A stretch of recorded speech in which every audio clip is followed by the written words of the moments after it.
Özbek, Türkmen, Uygur, Tatar, Azer bir boydur. Kara, Kalpak, Kırgız, Kazak bunlar bir soydur. Урматтуу башкы колбашчы, сиздин тапшырмаңыз менен өзгөчө кырдаалдар министрлигинин куткаруучулары Түркия элине барып, өздүк кызматын эрдикте аткарып, терс окуясыз кайра келди. Куткаруучуларыбыздын Түркиядан аман-эсен келиши менен куттуктаймын. Эми иш тууралуу баарласак, Түркияда болгон жер титирөөдө биздин куткаруучуларыбыз барып келди. Сиз жетектеген мекеменин ошолордун кандай иштерди аткарып келди, кандай барып келди, кырсыгы жок барып келдиңиздерби? Ушул боюнча толук маалымат берип кетсеңиз.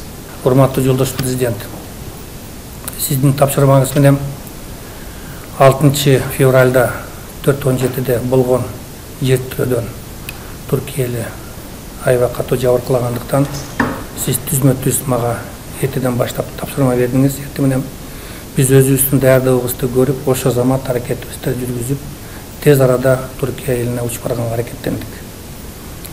Биринчи этабында 67 куткаруучу барды.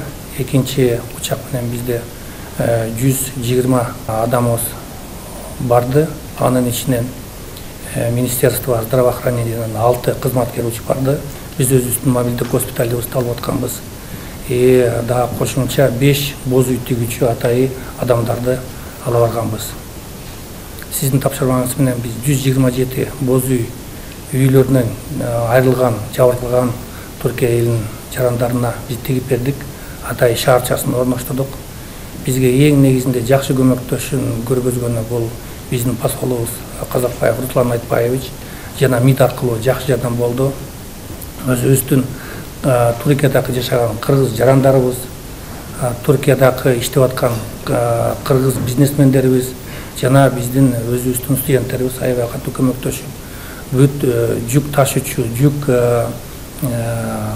алып келүүчү аракеттерин өздөрүнүн мойнуна алып, бизге жана ошондой эле тышкары даже тамак ашына чейин бизге көмөктөшүп жардам беришти. Анан өзү ошо биринчи күндөн эле баштап биздин куткаруучулар өзүнүн жумушуна киришти. Киришкенде өзгөчө айтып кетилем, бул биздин тарыхыбызда өзгөчө кырдаалдар министрлигинин негизинде түзүлүшүнөн баштап бул биринчи жолу биз эл аралык ушундай куткаруу жумуштарына катышканыбыз болду деп белгилей кетсем.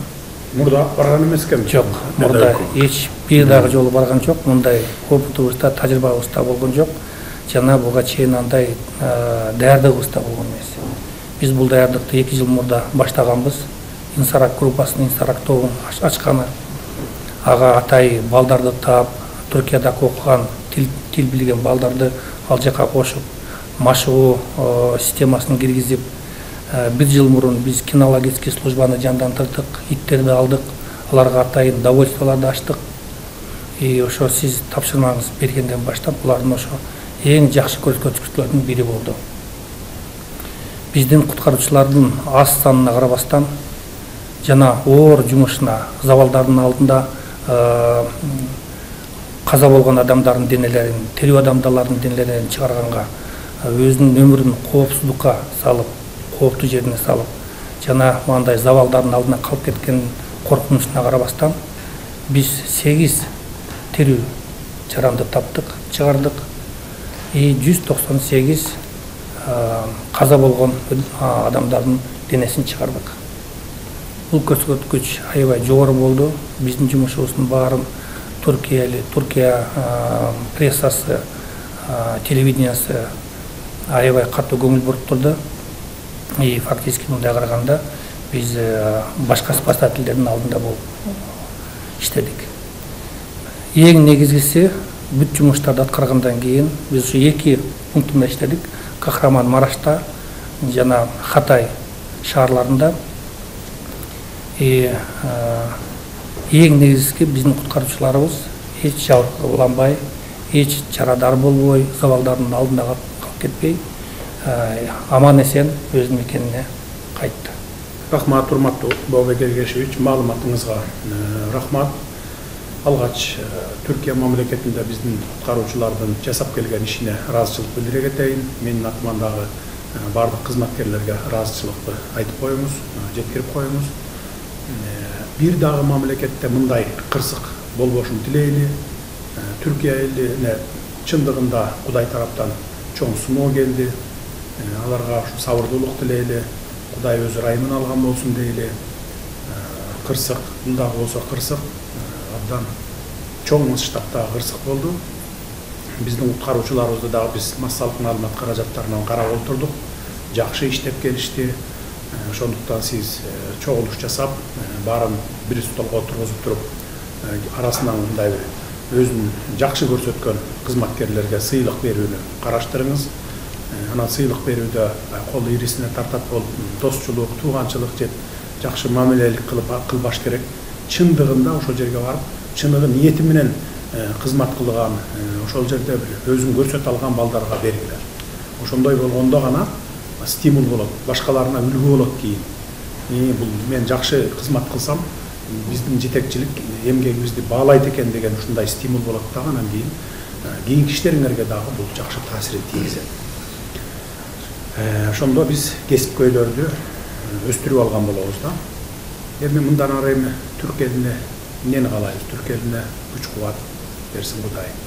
Өзү райымын алсын, өзү жардам берсин дейбиз, башка эмне дейбиз? Эми сиздерге чоң рахмат. Эми урматтуу Бообек Эргешевич, кырсык өзү айтып келбейт. Бизде дагы мындай кырсыктар көп болот. Айрыкча мына жаз келатат, кар көп түштү быйыл. Сел жүрүү коркунучтары бар, кар көчкү коркунучтары бар. Ошолорду алдын алуу бул силердин биринчи эң негизги милдетиңер.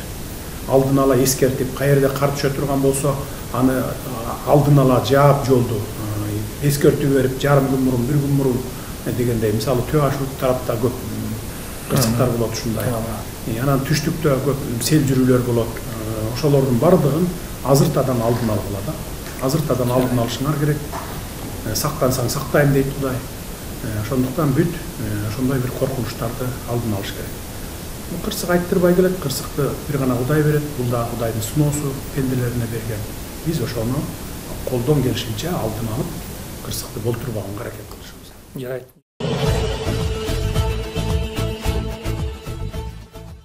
Сотрудники МЧС Кыргызстана, направленные для оказания помощи в проведении поисково-спасательных работ в Турции, вернулись в Бишкек. По поручению президента Кыргызской республики в спасательных работах в пострадавшем от землетрясения районе Турции приняло участие 182 человека, в том числе 6 врачей. Кыргызстан также отправил гуманитарную помощь в Турцию. Отметим, что кыргызстанские спасатели извлекли из-под завала 8 граждан, в том числе детей, и тела 198 человек. В церемонии встречи спасателей в аэропорту Манас приняли участие министр по чрезвычайным ситуациям Кыргызской республики Бообек Аджикеев и посол Турции в Кыргызстане Ахмед Садык Доган.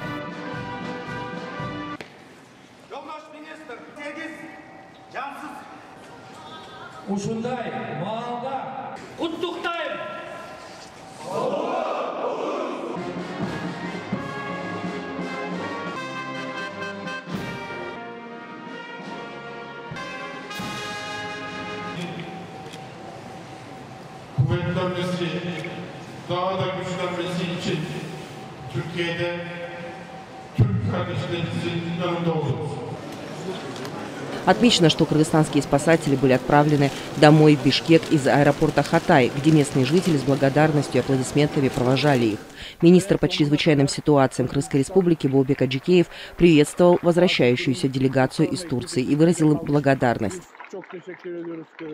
Посол, присутствовавший в числе гостей, выразил благодарность сотрудникам МЧС Кыргызстана, отправленным для оказания помощи в проведении поисково-спасательных работ в Турции, и поблагодарил их от имени Турецкой республики и народа Турции. O yüzden biz de yardım etmeye gittik, orada çalıştık. Böyle durumlar kimsenin başına gelmesin. Bu Türk kardeşlerime Allah sabır versin diyeceğim.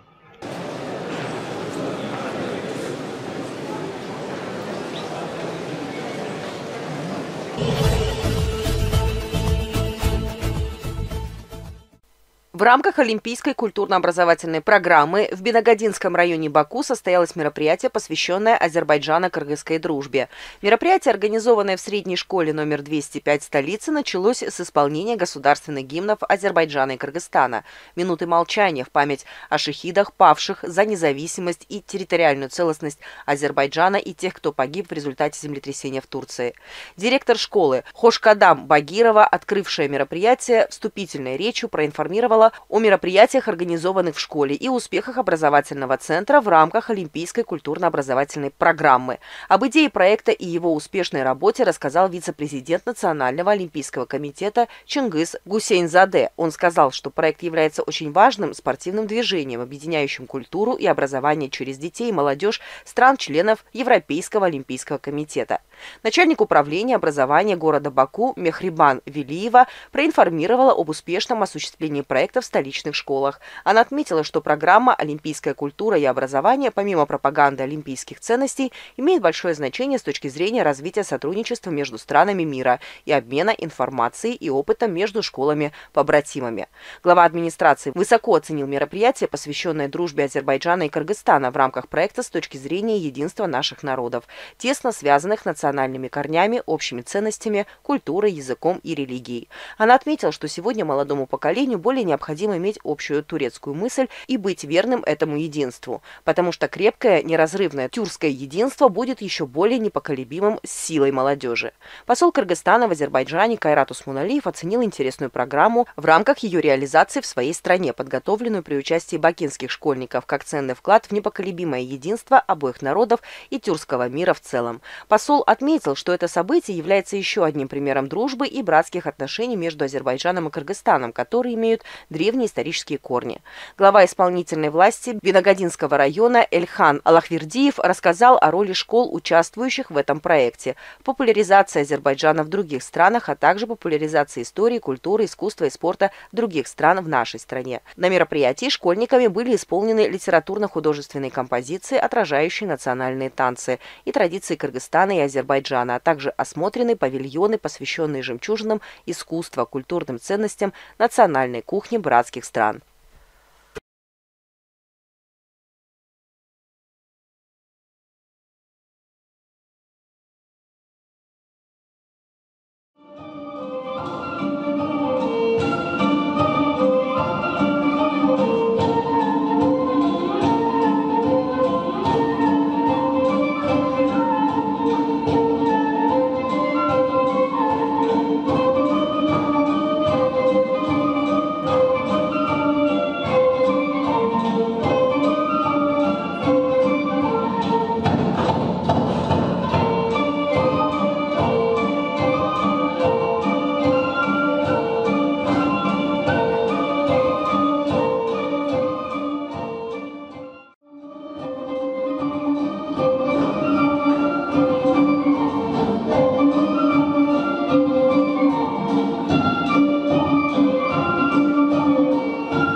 Генеральный секретарь Тюрксой Султан Раев, находящийся с визитом в Азербайджане, принял участие в ряде мероприятий в Национальной библиотеке и Азербайджанском государственном педагогическом университете в Баку. На встрече, состоявшейся в Национальной библиотеке, руководство НАН, академики, лингвисты, литературоведы обменялись мнениями о творчестве, жизни и деятельности Ахмеда Джавада. Следующая встреча с генеральным секретарем Тюрксой состоялась в ректорате Азербайджанского государственного педагогического университета. Ректор университета профессор Джафар Джафаров предоставил Султану Раеву обширную информацию о мероприятиях, проводимых в связи с тюркским миром. Он рассказал о кафедре Тюрксой, созданной в университете в 2017 году. Генсек Тюрксой поблагодарил ректора за подробную информацию. Проректор, начальник факультета Тюрксой Асеф Намазов коснулся работы, проделанной за 5 лет. После подписания соглашения о сотрудничестве в будущей деятельности участники встречи посетили отделение Тюрксой и вручили друг другу сувениры.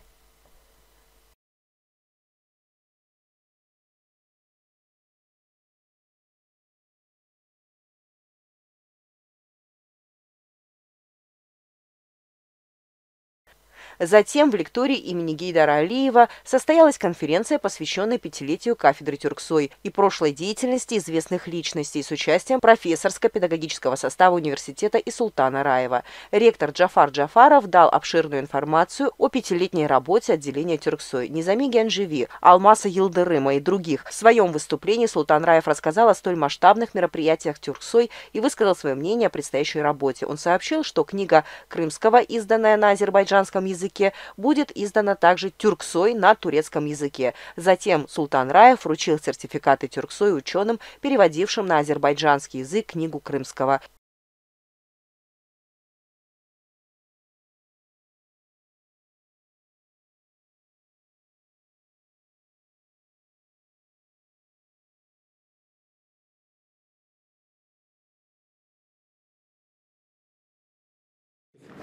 Мен үшін өте қуанышты жағдай, шу Бакыда иш сапармен жүргенде біздің ескі танышыбыз Рамиз Бей менен Хакима ханымды жолықтырып қалдым. Алар Қырғызстанда шул иштеп жүргөн эле.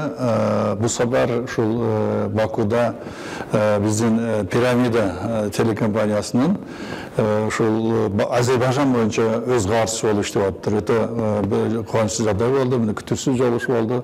Ошондуктан бүгүн дагы шул интервью берген мен үчүн өтө мындай эки эсе кубаныч. Себеби өзүмдүн жерлештеримди көргөндө өтө сүйүндүм. Быйыл өзүңөр билесиңер, Тюрксой эл аралык уюму өзүнүн 30 жылдык мааракесин белгилейт. Ошол эле учурда Азербайжандын Шуша шаары түрк дүйнөсүнүн маданий борбору болуп жайланган. Ошол багытта кечээ Азербайжандын маданият министри менен жолугуп, 2 саатта жолугуп, ошол иш-чараларды быйылкы 2023 жылдагы бүт иш-чараларды, Шушада кандай иш-чаралар өтөдү, ошол эле жалпы эле Тюрксойдун 30 жылдыгы боюнча кандай иш-чаралар өтөдү, ошону талкуулап, ошол алдыга койгон максаттарыбызды белгиледик да. Шуша бул Азербайжандын руханий борбору деп койсок болот да, экинчи борбору. Ошондуктан эми Шушада өтө турган иш-чараларыбыз жалпы эле Азербайжандын эле эмес, түрк дүйнөсүнүн жүрөгү, түрк дүйнөсүнүн руханий борбору катары эсептелет. Шушада улуу Азербайжандын жазуучулары, композиторлору, улуу ушул Азербайжан маданиятына, ошол эле учурда түрк маданиятына чоң салым кошкон инсандардын шаар болуп эсептелет. Ошо Шуша бир, экинчиси өзүңөр билесиңер, көп жылдар бою ошо армяндардын алдында калып келди. Мына 2 жылдан бери Шуша, эркин Шуша ошол Азербайжандын бөлүнгүс бөлүгү катары, ушул түрк дүйнөсүнүн бөлүнгүс бөлүгү катары азыр Шуша жалпы эле түрк дүйнөсүнүн биригишинин, биримдигинин өзгөчө бир символ болуп калды десем мен жаңылышпайм. Ошондуктан биз үчүн өтө маанилүү Шуша шаары түрк дүйнөсүнүн маданият борбору. Биз ушул Шушада бир 20-дан ашуун иш-чаралар өткөрөбүз. Эл аралык мүнөздөгү жалпы эле түрк дүйнөсүнөн бул жерге санатчылар келет, жазуучулар келет, илим bilim adamları gelip köptөгөн iş-çağlar boldu. Ошондуктан Bazar Şoşa çındığında aytkanda 2023 yılı şol bizdin Türk dünyasının başın berktegen Türk dünyasının altın köprüsü, altın şarı bolup kalat. Ошондуктан bu biz için de önemli bolçu. Bu meselelerde şu Azerbaycan'ın Madaniyet Ministri bilen görüşüp şu meseleler boyunca talkı жүргүздүk.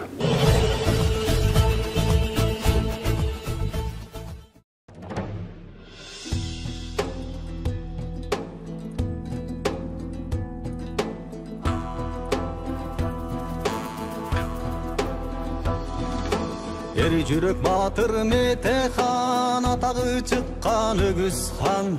Eri Tuğrul mi Osman хан, Даңазалы Султан Сулайман. Фатих Султан Мехмет хан, Абдулхамид Эрбақан. Улуу көчтү улаган, Режеп Тайып Эрдоған. Душманы келсе үммөткө, көкүрөк тоскон Түркия. Kaçılık gelse ümmetkö, salımın koşkun Türkiye. Kaçkını gelse üyülü, eşigin açkan Türkiye. Cetim cesir cakırlarga, berimin çaçkan Türkiye.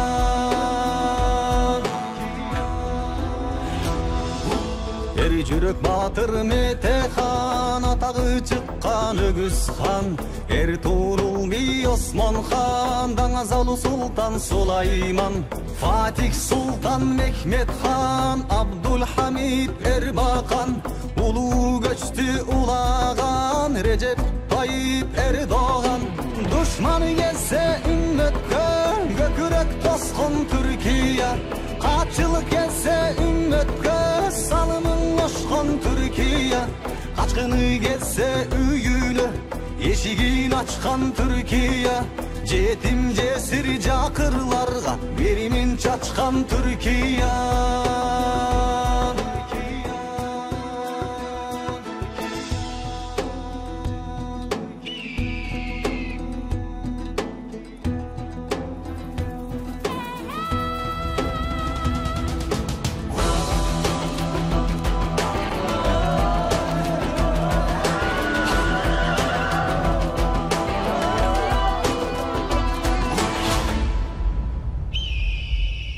Düşmanı gelse ümmetkö, gökürek toskun Türkiye.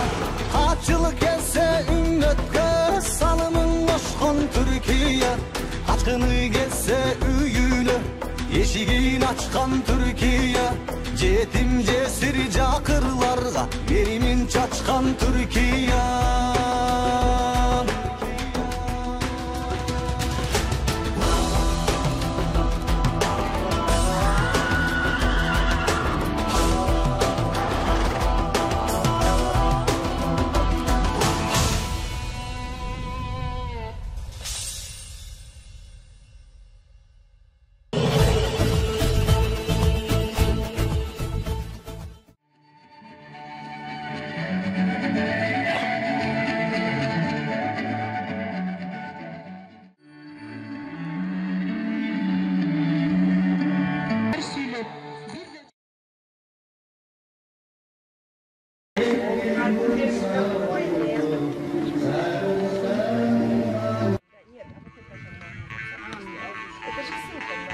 Очень шикарно. Сейчас я пришлю. Мы снимали.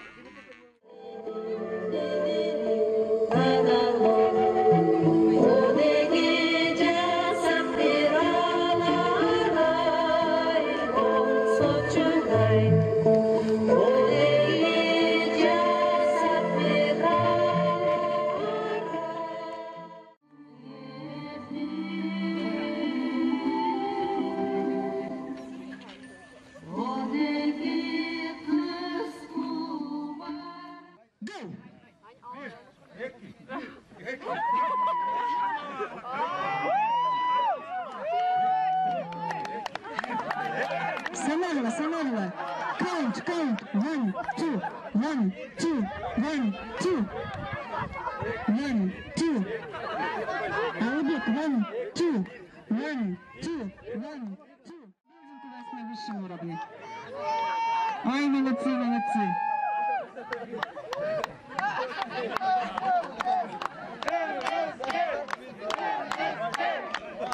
О, кыргыздар, вы прям как будто тренировались, а? Билгенсиздер го?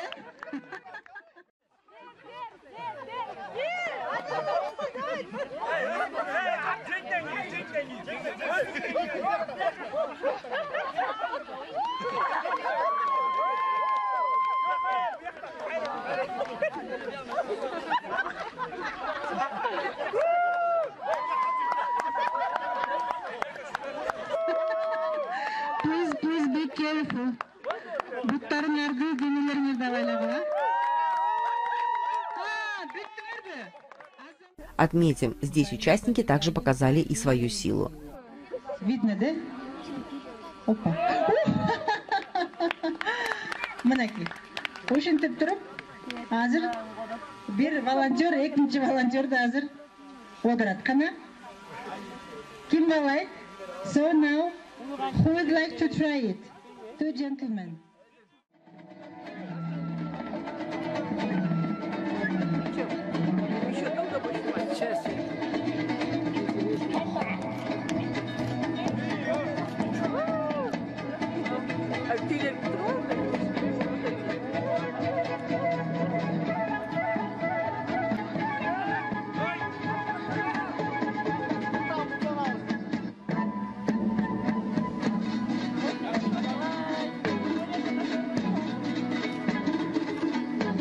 Gana Sancar Bekir.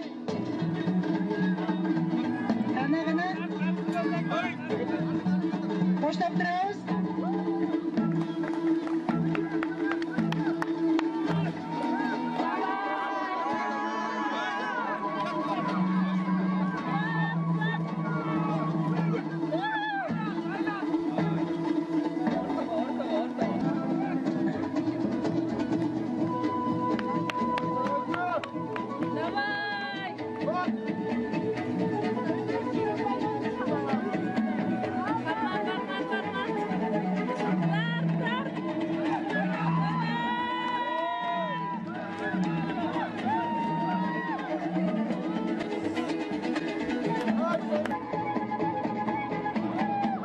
Победила дружба.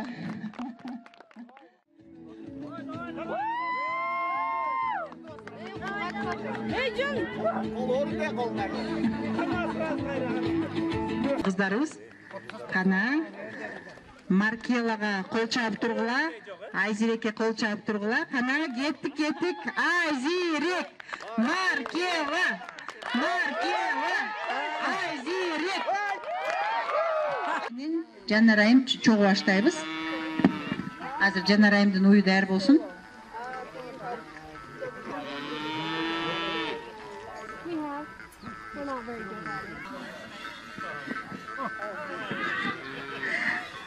Akırın şaşpayбыз.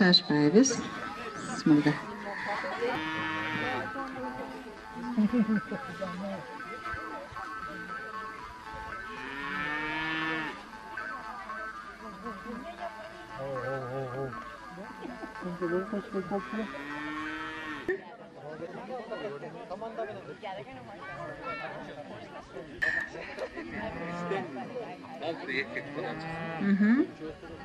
Now we need 6 boys, 6 gentlemen.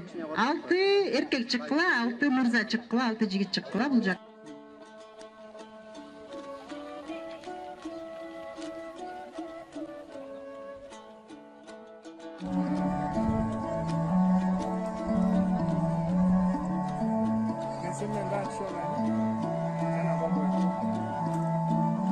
Хукума Халилова, президент Туркелмедиа, автор и ведущая программы «Мост дружбы», также приняла участие в конкурсе по стрижке шерсти овец-мериносов. Конечно же, победителей наградили.